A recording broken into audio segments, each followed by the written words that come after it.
put your hand up if you would like to have more predictable and recurring income in your business.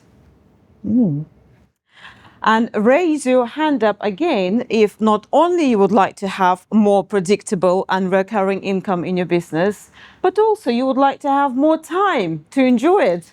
Say aye. Where are you now? Perhaps you're quite successful. You've been running your own business. You do have customers. You've got sales coming in. You've got actually a team. But now you are a victim of your own success because it's a little bit too much. That printer relies on you to unclog. Those customer complaints, you're the one who is ending up dealing with all of them. And you still want to grow more, but it's already too much. And you're dreaming of that holidays when actually you don't answer mobile phones and emergency calls, you don't check your emails anymore, and you can be fully present with your loved ones. And just only imagine being on Monday morning, waking up, and the first thing you do, actually not checking your phone, not seeing what's going to happen today, what emergency calls you have to deal with. The first thought in your head is, actually, what holidays I should go on this year. I want to surprise my family. It's a bit chilly in this country, a bit grim. Shall we just go somewhere nice? And you don't have to notify anyone. You're literally just purchasing your tickets and go. And for the first time ever, you actually can turn to your partner and more than anything, to turn to yourself and say, I'm not taking calls today and I'm not checking my emails and there is no emergency to find. Would that be wonderful? So if you are over here, but you want to get over there, how do you get there? I believe you get there by not working hard, but actually working less. That's what it requires of you. And turning your business into an asset, that's way out of your current position. What do I mean by turning your business into an asset? There are two things that your business will require to achieve. Number one, business can operate without you. And number two, there is predictable and recurring income. Those two factors will really create a true asset from your business. It was 8th of January, 2021.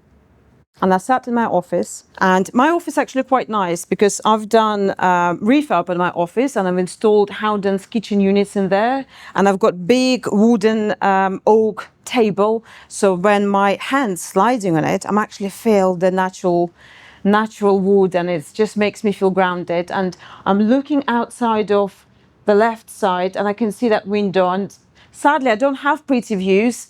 I do have see my neighbor's house, but actually there is a sky, and I love occasionally to look outside of the window because the sky is a blue thinking, right? The sky doesn't have the limits, and that's what gives me inspiration. As I'm sitting in my office, right in front of me there is a vision board. My vision board, by the way, if you do have vision board, can you put your hand up? Can you? Oh yeah, quite a few. And my vision board has all the things that I really want to achieve in my life, all the things that I work really, really hard for. And that includes constant holidays with my family and my children. That also includes a luxury car. That also includes a yacht. That also includes 3 simple words. I can see them written on my vision board. Healthy, wealthy, happy. Wouldn't you not want just that in your life? In my office, 8th of January 2021, it actually was quite chilly. It's a bit chilly because my office not quite insulated, and I've got nice hot coffee, black hot coffee, that just sipping through my body. I can feel the warmth in my tummy. And in that very moment, I feel a bit of nerves in my tummy. You know that feeling when you need to make something really, really important and you're just putting off doing that. And I had to make a phone call. Yep, I can't wait any longer. It's 8th of January already. And as you recall, 2021, we still were in lockdown and everyone was working from the offices. And 8th of January is the time when people set their goals, their aspirations, New Year resolution. But it wasn't me. Actually, looking at my vision board, I've lost the love for it. My life was depending on that phone call, and my life was depending whether I'm going to achieve that vision or not. Hi, yes, that's me. I know, yeah, we have to chat, isn't it? Okay. What do you think? What your thoughts are? Yeah, I hear you. My phone call was to my business partner, Christina. Christina, she is looking average height, probably like myself, but she's blonde, very pretty woman. And the way I can only describe Christina, she's almost like a nice, beautiful Persian cat. She has mind of her own, and we called Christina a computer of our operation because she loves numbers. So Christina is quite non-emotional. She engages into numbers. She probably quite cold-hearted in some places. Yes, Julia, I know. The way I'm thinking about our business, well, really, do we want to expand and scale? We've been there already before, right? And we just literally just got rid of so many staffs and so many problems. Remember how tough it was being there? And we have to deal with all the furloughs and all the calls and inquiries. I'm tired. I really, really don't want to have that happening again. I know, Christina, but if we want to have more income in this business and we want to have more money, the only way is to grow, right? Yes, but can we not just keep it as it is? Why do we need to grow? Why do we need more customers? Why do we need more hustles? And I look at my vision board, and little voice says, that's why. I'm not ready to give up. Christina, well, you know yourself, if we just not gonna get new clients, some of them gonna leave. And I know you're saying that as long as we deliver great customer service, they're gonna stay, but people's circumstances do change. And I've just remembered, I've forgotten to tell you, Will just called me. He just literally considering leaving Fox and Sons. And he've just learned how corporates do business, and he's written for us a whole marketing plan, how we can grow and scale and expand and bring more business to the business, right? So actually Will can do lots for us. So we don't need to employ more people, and he already worked for us before, so he knows how we operate. Isn't that amazing? You probably don't understand. I'm tired. I don't want Will coming back. Remember how difficult it was to work with Will. He just doesn't listen, doesn't he? And I think I had enough. I can hear my kids in the background watching YouTube in the living room. And I thought I need to take a breather. So I'm sitting down with them on a sofa, watching TV, and they're watching those American YouTubers. Hi guys, today I'm playing Minecraft and I'm going over there and here.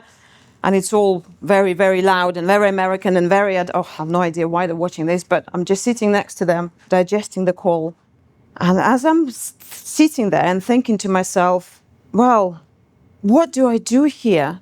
I do want to grow and scale and expand. I want to achieve my vision board, but my dreams just crushed by someone else's fears. Have you ever had that happening to you when you had a big dream, but naysayers says no, and you feel stuck? And I feel almost like handcuffed. And as I'm feeling stuck and feeling, what do I do next? I'm just wandering around the room because I don't want to watch those American YouTubers, frankly. I'm just sitting by the side of my children. And I look to my right, and on my right, there are pictures of my family. I do like to collect different pictures. And the first picture my eye hit was a picture of me and my mum. And I look, and all of a sudden, her voice comes into my ear. Julia, in any impossible situation, there are always 3 exits. Mum, but what do you mean 3 exits? What are they? Well, Julia, you have to work it out for yourself. Thank you, Mum. 3 exits. What are they? Maybe we can sell the business. Maybe I can stay in the business, but then I won't be able to grow and expand. Or maybe I can set up another business with Will, because now he knows how to do marketing strategy with corporates, and I can do it all over again. I know how to do it. That's my 3 exits. Another phone call. Hi, Christina. It's me again. Well, I had a bit of thought about what you said. And, we always wanted to sell this business at one point. I think it's a time, right? You said you had enough, you don't want to grow. The business is packaged up because we built it and I've scaled it to the point where actually it can benefit someone. So what do you think? Yeah, I actually do have a couple of people in my book that will be interested to buy it. Shall I approach them? Yeah, brilliant. Okay, let's do it. Yay! It was 14th of January, 2021. And I'm looking at my phone. Oh, Christina is calling me. Hi, Christina. Yep. Okay. But they've signed NDS already and we kind of accepted an offer. Right, okay, well, I know you can't exit because you need income from this business, but we already agreed. I know. What about if you exit and actually can guarantee your salary for the next 6 months, so you can create another additional income whilst I'm taking the business over? No, that's not an option. Okay. Another lockdown, another opportunity just gone, another exit just disappeared. What do? I'm accepting her offer and exiting. But now, when you pitch your business up for sale to external partners, how do you sell it to your business partner? She knows everything about it inside out. How do you negotiate? That's my experience of turning business into an asset. And following that story, I've done that not only once, but 2 more times. And this network is a prime example of it. So when I took over Crawley Property Meet, it was frankly not benefiting from profit. There was lots of love and passion, but I knew that this deserves better. So now Crawley Property Meet is prime example of an asset. And as you know, at the start of my presentation, I said the asset means predictable recurring income, which is thanks to our sponsors, and also business can operate without you. Well, everything is systemized in this business, so anyone can step in and run it. So what do I do now? I actually designed very my own unique signature program, which is 7 steps, and packaging everything into very step-by-step guidance how you can turn your business into a well-oiled machine, and that it can run without you and gives you profit but also freedom back, so you can exit your business on your terms. You're not being dictated. So how do you do that? The 7 steps are: you always start with the end in mind, and we talk about that during the at the start of the presentation with Simon. What's your exit strategy? Why do you want to sell your business? What figure do you want to achieve? What life do you want to create for yourself, for your life, for your loved ones? What's your vision board? Once you exited your business, what you're going to do? Without having clear strategy, you're just going to end up elsewhere. You know, when you've got the sat-nav, you need to type your postcode. Otherwise, you won't be able to drive. So that's step number 1. Step number 2 is your strategic business compass.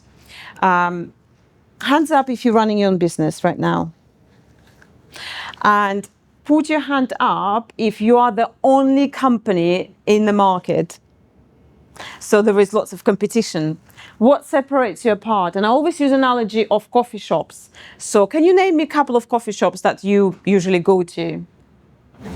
Costa? Nero's? Starbucks? Pret a Manger? Pret, couple of private ones as well. What do they sell? Coffee. They all sell coffee. What about the menu? Is menu different? Not much. It's almost identical. It's like cappuccino, espresso, americano, cortado. The prices also almost identical. But what separates them apart? What makes them different one from each other? Marketing. Brand. Marketing, brand. Could be location. Experience you have when you get there. Experience. All those things combined will be put into a business compass, which is your mission, your vision, and your values. Because Pret Manger is known for sustainable coffee. Starbucks is trying to be personal, but actually quite corporate. They always get your name wrong. And Costa try to be like all friendly, cozy sofas. But at the end of the day, they sell exactly the same product. So what's your values? What's your vision? What's your mission? What type of coffee shop are you in your business? Do you have that clearly outlined? Because let me tell you, if you're not, very, very quickly you will get mistaken and just will become a noise amongst the marketplace. Does your team actually aware what type of coffee shop are you? And if they're not, again, another chance to get lost in lots of noise. So once you've conquered that, you want to create predictable recurring income in your business. You want to set your KPIs. You want to have financial planning of year 4, 5, 3, 2, 1.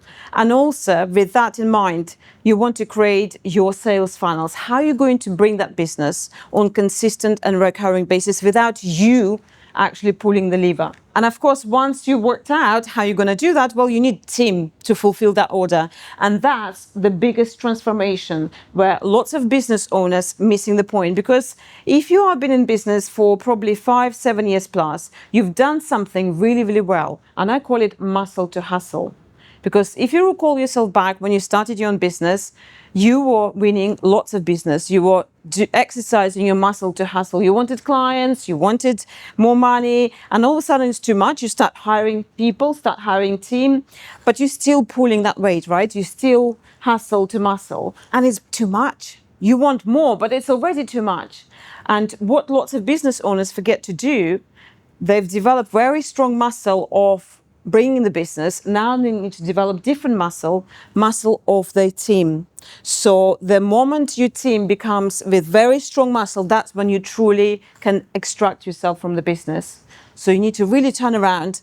Customers will be fine because now your team can take care of your customers. The stronger your team, the stronger the delivery. And then you want to, of course, have a look into all of your processes. Lean plus mean equals capacity. How you can do more with less.